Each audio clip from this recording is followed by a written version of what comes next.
Ya, estamos acá en el estudio con Ignacio Briones. ¿Qué tal, Ignacio? ¿Qué tal, Quique? Hola, Oscar. Oscar Landerreche, ¿qué tal? Guten Morgen. Oye, bueno, estamos convulsionados por este tema. Económicamente esta cuestión es pésima, ¿o no? Depende. Ya, a ver. Esa es la respuesta que tienen que dar todos los estudiantes de economía cuando hay un comente del profesor Briones. Ya. Parten por decir depende. No, depende. De hecho, hoy en la mañana cuando abrieron los mercados en Asia, hubo un poquito de histeria con el tema de los futuros de petróleo. Porque, a ver, ¿cuál es el antecedente acá? Cuando uno mira en la historia, las guerras de Israel con sus vecinos, particularmente la guerra del Yom Kippur y la guerra de los 6 días, que por si acaso coincidió con el golpe de Estado acá en Chile, digamos, y se cumplen 50 años. Y coincidió con la fecha del ataque. Claro. Bueno, esas dos guerras, en esos dos momentos, los países exportadores de petróleo del mundo árabe hicieron uso de su posición predominante en el mercado del petróleo para apretar a Occidente, a Estados Unidos, básicamente, restringiendo las exportaciones y subiendo el precio del petróleo como un modo de guerra económica, por así decirlo. Entonces, hay antecedentes de que eso puede ocurrir. Ahora, hoy en día, yo creo que la visión de los analistas es que es menos probable, porque una de las razones por las cuales está ocurriendo esto aparentemente tiene que ver más bien con acercamientos de Israel hacia justamente los países del Golfo. Hay una relación económica y política mucho más cercana, y más bien un poquito, aparentemente Hamás se estaba sintiendo bastante aislado. Entonces, la visión predominante, ahora esto uno está hablando aquí, sentado, ni de Urrejola, o sea, la visión predominante es que es improbable que esto se mueva hacia el mundo del petróleo, que sería como el principal efecto tradicional de las guerras ahí.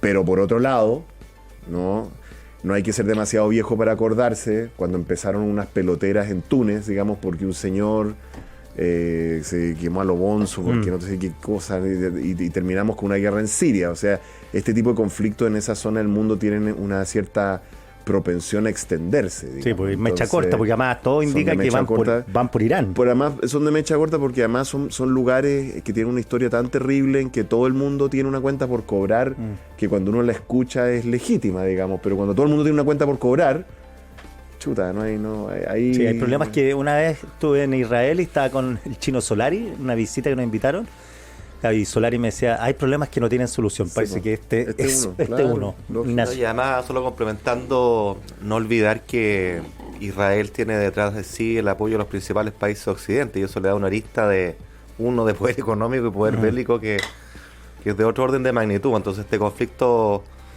fácilmente puede escalar a transformarse en una cuestión mayor, y eso obviamente hace ruido en la economía mundial. Pero yo no quisiera quedarme solo en la economía, quisiera dar un mensaje de solidaridad al pueblo israelí, porque la verdad es que lo que hemos visto, la cobardía del ataque terrorista es grotesco y solo merece condena. O sea, nunca habíamos visto este nivel de cobardía, bien digo, de toma de masacre en los hogares, de masacre en el concierto de los jóvenes, terrible. Niños, rehenes, o sea, una vejación de la humanidad. Hay gente que trata de empatar, ¿no? Y uno no justifica nunca estos hechos de violencia, al lado que sean, pero lo que hemos visto es otra etapa del conflicto, así que yo no puedo sino solidarizar con Israel y la comunidad judía en este caso.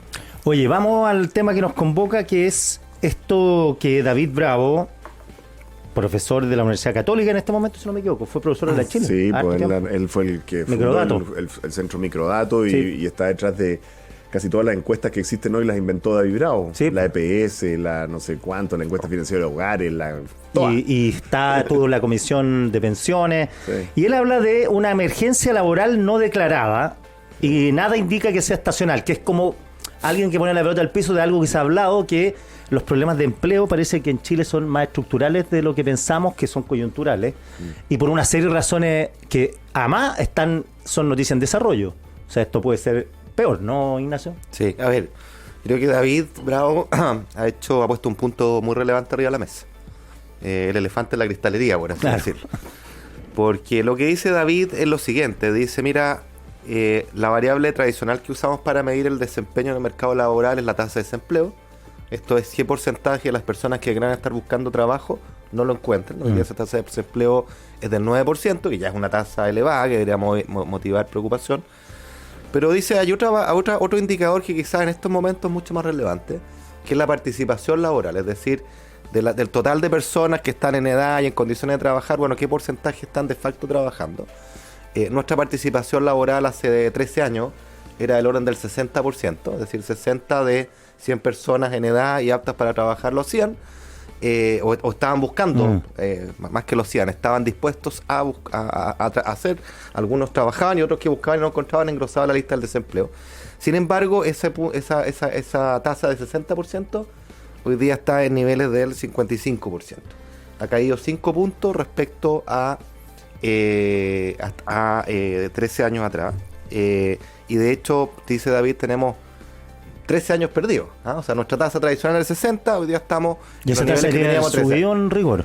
Lo que pasa es que, y acá viene lo interesante, ¿no? O sea, la pandemia evidentemente bajó las tasas de participación aquí y en la quebrada de la GI, porque la gente tuvo que guardarse. Claro. Entonces todos decíamos esto es un shock transitorio, y luego la gente que solía trabajar, una vez terminada la pandemia, vamos a volver a salir a buscar pega, y hay dos posibilidades. Si no la encuentra, va a engrosar la lista de la tasa de desempleo, y si la encuentra, bienvenido, ¿no? Pero lo que ha pasado es que terminada la pandemia, no se ha recuperado a nivel de lo que hubiéramos esperado esta tasa de participación. Son 450.000 personas, ese es el número mágico, que solían trabajar antes de la pandemia y que hoy día no están trabajando, no están buscando trabajo, por las razones que sean, y que de hecho una buena pregunta, y aquí podríamos especular un poquito en este panel, es cuál es la razón de fondo de esto, porque no la sabemos.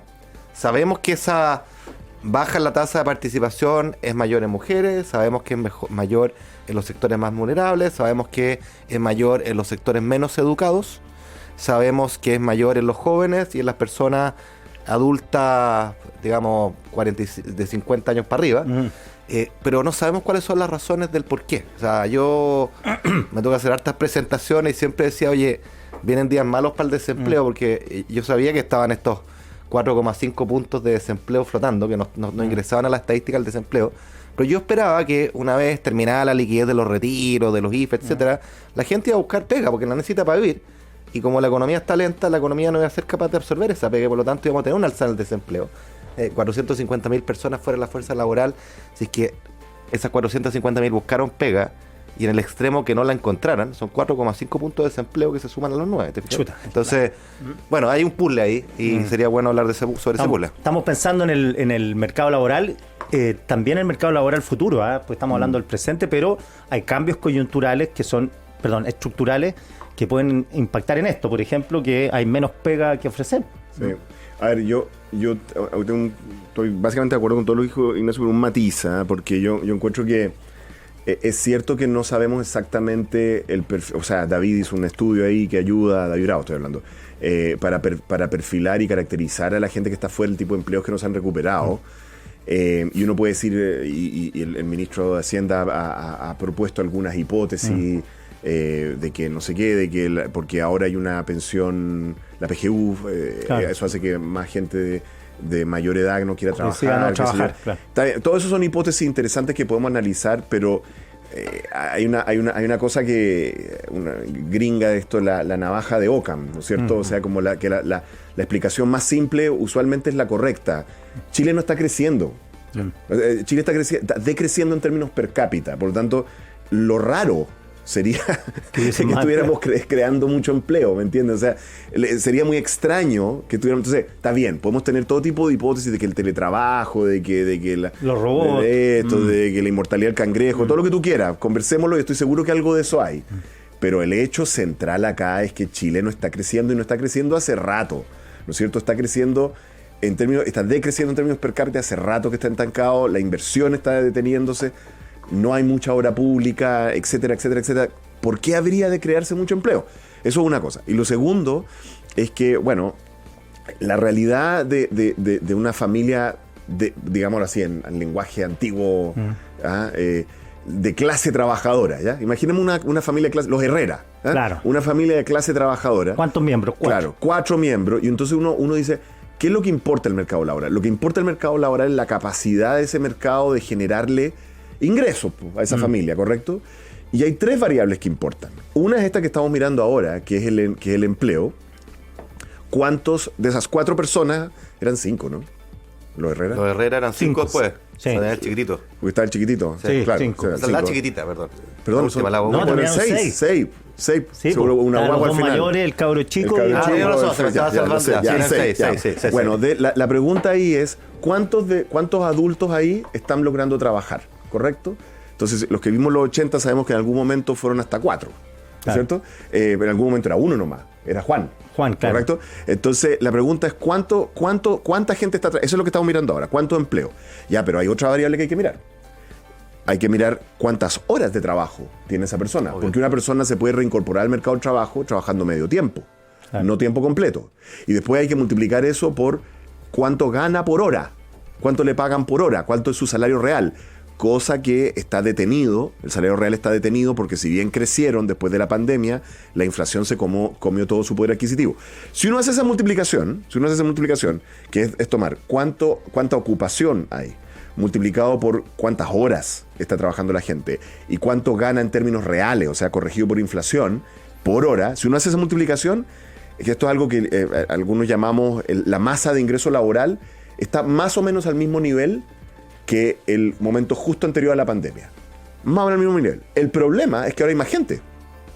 Esa masa de ingreso laboral tiene que mantener a más gente. O sea, los Herrera tuvieron una guagua. Claro. Entonces, cuando uno considera esa masa de ingreso laboral per cápita, está más o menos entre 3 y 5% por debajo del nivel previo a pandemia. ¿Ya? Entonces, el problema cuando David Bravo, a mí me alegra mucho que se escandalicen con lo que dice David Bravo y que se enoje el ministro y todo lo demás, porque en realidad este es un tema que hace rato, los que miramos esta variable lo estamos mirando, es un tema muy profundo en términos económicos, porque entre otras cosas, cuando los hogares no tienen ingresos, bueno, gastan menos, pues ahorran, se cuidan, ¿no? ¿Cómo se llama la señora de Juan Herrera? ¿Se llamaba? ¿Cómo se llama? Ana Herrera obliga a ahorrar. Gracias, vale. No le renueva las zapatillas de fútbol, no sé si se acuerdan. Claro. A Félix, Las claro. nortas. Exacto, dice, no se pueden comprar. Entonces se contrae la demanda y eso genera menos empleo. O sea, cuando esto empezamos en estos ciclos de que la gente no tiene la capacidad de gasto, tiene que cuidarse, también eso afecta a otras cosas. Pues no salen a comer, no salen de vacaciones, no renuevan el refrigerador, etcétera, etcétera, etcétera. Está ese efecto, pero además hay otro efecto, que lo digo con mucha sinceridad. O sea, yo no conozco ningún país que pueda estar un periodo prolongado con crecimiento cero, crecimiento per cápita negativo, con el ingreso laboral de los trabajadores en términos per cápita por debajo de los niveles que tenía hace 3, 4 años, ¿no es cierto? Sin la capacidad de crear empleo, que no tenga serios problemas políticos. Así es. Ignacio, Así estoy muy de acuerdo con Oscar. Si uno va a la cuestión más de fondo, más larga, Chile lleva una década perdida de crecimiento. Y es bueno que eso se haya instalado en el debate también. Yo algo que yo he repetido hace mucho rato. Porque independiente de gobiernos de centro-derecha, centro-izquierda, estamos atascados hace 10 años. Estamos, como dice Oscar, hemos crecido al 2% promedio anual, pero en términos per cápita del 0,5 no, o sea, casi nada. El pedazo de torta que nos comíamos en 2013 era de 100, el pedazo de torta a fines del 2023 va a ser 105, casi el mismo. Y eso solo frustra expectativas, y eso que genera malestar, descontento, porque las personas, todos nosotros, proyectamos nuestra vida mirando para atrás, mirando el viento cola con el que veníamos y de repente el viento se paró, ¿no? Entonces eso frustra, y buena parte del malestar yo creo que tiene que ver con esta pérdida de capacidad de crecer, que me alegro que hoy día esté volviendo a ser una palabra bienvenida y no pecaminosa como teníamos antes. Ahora sigue habiendo un puzzle en que esto se traduzca vía baja en la participación laboral y no en desempleo. Quiero hacer este matiz, Sí. porque es un puzzle en el sentido que la economía tiene menos capacidad de crear empleo, ok, pero la necesidad de las personas de buscar pega, porque esa es la fuente de ingreso, es la misma. Entonces lo único que debería esperarse cuando la economía se contrae o está más achanchada es que deberíamos ver un aumento del desempleo o si no una caída de los salarios reales, ¿no? Y sin embargo no vemos una subida del desempleo tan alta, sino que vemos una baja en la participación laboral. Es como si las personas, quizás esta es la explicación, no tengo idea, una hipótesis, como saben que no van a encontrar pega, se auto-limitan o se auto-excluyen del mercado. No sé, ¿hay algo para ¿Y estudiar? entran los informales también o no? Y entre los informales también hay de la mano un aumento en la informalidad, pero como dice David Bravo, la mayoría de los países tuvieron este fenómeno durante la pandemia, pero recuperaron lo perdido. Y Chile junto con Panamá y Belice, o sea, ningún país demasiado de top, digamos, están entre los que están más rezagados en el mundo. Entonces hay algo estructural acá, y yo creo que es hora de poner este tema como un problema. O sea, si uno no reconoce que es un problema, estamos mal, ¿no? Porque como dice Oscar, al final sentido común, si la fuente de ingreso a la familia es la pega, el trabajo, y a propósito de lo que decía Oscar, y está este libro de Uneus con Velasco, ya viejo pero muy interesante, la participación laboral en los segmentos más vulnerables es mucho más baja que en los segmentos más acomodados, y además es doblemente más baja porque en los segmentos más acomodados trabajan hombre y mujer, claro, y en los segmentos más vulnerables trabajan solo hombres. Les doy un dato aquí de la CACEN 2022. En el 20%, en el primer quintil de ingreso, en el 20% más vulnerable, la participación laboral masculina es 48,3%, la femenina 29,5%. En el 20% de mayor ingreso, esas proporciones son 88% y 77%. Chuta. Entonces, las brechas de ingresos, ¿de dónde vienen? Bueno, vienen además, pero además, en el análisis que hizo David, él mostró que si tú miras el empleo de las personas con mayores niveles de calificación, o sea, profesionales, eso sí está por sobre lo de prepandemia. Sí, exactamente. Y en cambio, la gente con menos calificación está como 11% por debajo. Ya. Entonces, está bien, lo que dice, yo creo que lo que dice, la palabra que usamos los economistas para el fenómeno que está explicando Ignacio es el desaliento laboral. Es cuando hay un trabajador que piensa que buscar trabajo no tiene sentido, porque buscar trabajo es algo que cuesta esfuerzo, claro, ¿no es cierto? Entonces, cuando piensa que no va a poder, se desalienta y se sale del mercado laboral. Claro, pero la gente que se está desalentando no es gente de clase media acomodada, digamos, ¿no? Es gente de bajos niveles de ingreso. Entonces la pregunta es, y sabemos que durante los últimos años han logrado sostenerse a partir de las transferencias que hizo el gobierno, los gobiernos, y también en parte con los retiros, la gente que tenía algunos fondos y usó ese mecanismo. Entonces hay una pregunta de cuánto de eso digamos va a ser sostenible. Pero esa liquidez se acabó hace rato. Se acabó, entonces hay que ver qué es lo que tal. La otra cosa que hay que decir con esto es que yo entiendo que hay como una reacción cuando uno habla de esto del empleo, como decir que uno está preocupado del empleo porque uno es un maldito tecnócrata neoliberal economista, digamos, y probablemente es verdad eso, ¿no es cierto? ¿No es cierto? Pero hay que decir lo siguiente, ¿no es cierto? Aquí la pregunta es cómo los hogares logran generar ingresos para sostenerse. Efectivamente, en el mundo ideal, ¿no es cierto?, la gente trabajaría menos. Si uno mira en Holanda, la gente prácticamente los viernes no trabaja. Y las 5 de la tarde en adelante está cerrada la cuestión. En Estados Unidos están en eso. Ya, pero es que hay lunes a jueves. Pero hay una diferencia. Sí. Que es que los niveles de productividad del trabajo en esos países son muchísimo más altos que los chilenos y han crecido. Entonces, es cierto que sería fantástico que pudiéramos reducir los días de trabajo, las horas de trabajo, incluso la cantidad de personas de los Herrera que tenga que trabajar. Que solo trabaje Juan, ¿no? Claro, y todos sean felices. Y todos felices. Pero para eso tiene que crecer la productividad, y resulta ser que cuando uno hace doble clic sobre la productividad, los distintos estudios que tenemos disponibles, los que ha hecho la Comisión Nacional de Productividad, los que ha hecho la Dirección Nacional de Presupuesto, lo que ha hecho todo el mundo, lo que da es que hace como 10 o 15 años o está estancada o está bajando. Oye, pero entonces, además, así no funciona la cosa. Pero además hay otro factor que hemos hablado acá y que puede ser una de las hipótesis detrás de esto. La pandemia generó un aceleramiento de la sustitución de tecnología, capital por trabajo. Claro. Por necesidad, porque a las empresas no les queda otra que operar, y descubrieron muchos espacios de eficiencia que van a ser permanentes y que implicaron reducciones de personas, particularmente aquellas personas con menor capital humano, con menos competencia, menos educación, empleos más simples, y es lo que muestra toda la evidencia afuera. O sea, lo hemos conversado aquí, los empleos más en riesgo a futuro son los empleos de menor capacitación, de menor educación, los cuales que son más sensibles a ser reemplazados por algoritmos, protocolos, máquinas. Y en cambio los empleos de capital humano avanzado, por el contrario, no solo no están en riesgo de disminuir, sino que incluso podrían aumentar, precisamente porque se requieren más que antes. Entonces, también hay una clave ahí que yo creo que nos invita más allá de la coyuntura y que algunos se toman esto como una crítica al gobierno. No, ¿por qué no ponemos la agenda de empleo como central de cara al futuro? Porque nunca hay que olvidar lo que dice Oscar. O sea, esta es la fuente de ingreso de la familia, la fuente de dignidad de la familia. Y aquí tenemos un desafío tecnológico, tenemos un desafío estructural, tenemos la necesidad de volver a crecer. Tenemos la necesidad de incorporar a las mujeres a la fuerza laboral, que la participación laboral de las mujeres es mucho más baja que la de los hombres. El tema de los cuidados también. Los cuidados, bueno, pero también están las fuerzas también. Los cuidados, Quique, no son solo los cuidados. Cuidado? Oye, es que no son solo los cuidados. Ojo, se habla mucho de los cuidados, la sala cuna, etcétera. Yo no puedo estar más de acuerdo, hay que hacerlo. Pese a que en el pasado quienes nos gobiernan bloquearon esa agenda, pero vamos para adelante. Pero hay otra que se nos olvida, que son los horarios en las escuelas, de los colegios. Pero lógico, si un cabro de 5 o 7 años, ¿tú veréis que lo podéis dejar solo en la casa?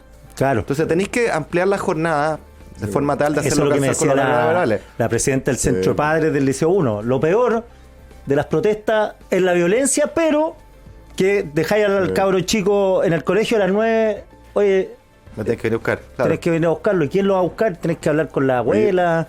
No, que está enojado, pero para terminar con una nota marxista, así como bien marxista. No, pero ¿sabes lo que pasa? Que la otra reacción frente a este tipo de fenómenos es esta cosa que le gusta a mucha gente, la idea de los ingresos universales. O sea, que uno diga, bueno, nos vamos a conformar con que la economía moderna no genera empleo y que hay gente que no puede en esto y que lo demás, y entonces le vamos a dar a todo el mundo unas transferencias de plata constantes, digamos, para que viva. Que están haciendo los Yo quiero decir lo ¿no? siguiente, yo no sé, a mí me parece que eso es tratar a la gente como un hámster, ¿ah? Literalmente, ¿ya? Porque el trabajo humano, por si acaso, tiene un sentido que va más allá que la capacidad de generación de ingresos. De nuevo, Juan Herrera, ¿no? Juan Herrera, cuando perdía el empleo, no solamente era el problema de que no tenían plata, el problema era que no tenía sentido de ser su vida. Esa escena es preciosa, ¿te Es acordás? tremendo. Cuando pierde la pega, Sí, no solo era la plata, era la dignidad. La dignidad de ser una persona verificada. apreciada, que tiene un rol, no solamente respecto a su familia, sino respecto a la sociedad, una persona respetada. Entonces, los modelos de sociedad, muchos de estos países árabes petroleros son así, por si acaso, ¿ah? Los modelos de sociedad en los cuales la mayor parte de la gente básicamente no hace nada, sino que forma parte de unas estructuras políticas de transferencia de recursos, digamos, clientelistas. Esos modelos de sociedad, primero, no son democráticos, y segundo, es muy discutible que esos sean modelos de sociedad en los cuales uno esté liberando a las personas en su capacidad y dignidad. Entonces, yo llamaría a las personas que creen que la solución son las transferencias universales, cosa que además se han experimentado en muchos países, no han salido del todo bien, ¿eh? Los lugares que se han implementado estas cosas, no sé, aumentan las tasas de suicidio. No, yo creo que hay que cosas. hacerla como hemos hablado acá, justamente para premiar el trabajo formal. Te fijas que complemente ese esfuerzo. Si usted trabaja, gana poco, entendemos que no alcanza. Aquí tiene un premio que reconozca su esfuerzo. Y además se cotiza, tiene Exactamente. pensión. El neto de esto es: no hay ningún atajo a tener una política de desarrollo productivo generadora de empleo. Todo lo demás, o sea, que no, que mira, que hoy en día, que mañana por la tarde. Oye, además que... Compadre, tenéis que hacer esto. Oye, además que sentido común, pues si para hacer transferencias tú necesitas plata, y para tener plata necesitas crecer. Sí. Si no cae de Marte esta cuestión. Entonces, ese es el tema de fondo. Estoy igual que el ministro Marcel. Desesperado, como le dijo Iván Valenzuela. ¿Desesperado? Por la otra mitología. No sé si leyeron la columna de Iván Poduje el sábado en La Tercera. No, el no la edificio de Lavín, de viviendas sociales, No. construido vacío. Por No recepción. la burocracia se ha enredado para darle carácter de vivienda social a un edificio de ese estilo. Oye, pero ¿y qué pasa? Pero si eso es en todo. Piensa en los hospitales, en Valdivia, parado por allá. Por una calle. Hay una carta muy buena el otro día de Juan José Boach, viene de cerca del Consejo, director ejecutivo de Horizontal, donde se pidió por transparencia al Consejo de Monumentos Nacionales si podían entregar la información del catastro de hallazgos arqueológicos. Y la respuesta fue algo así como: no disponemos de dicho catastro. Ya, o sea, no tienen ni idea. No tienen idea qué es lo que tienen, dónde lo tienen, cuánto tienen, desde cuánto tiene. Nada. Entonces, bueno, estamos mal.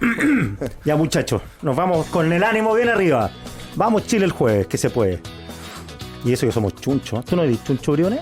No, yo no soy futbolero. Ah, ya. No soy futbolero, sí. Eres del No tengo PSG. no tengo esa pelea, no tengo esa pelea. Es del PSG. No, nada, no. Claro, tiene que ser un equipo como De Francia. sí, de Luxemburgo, ¿no?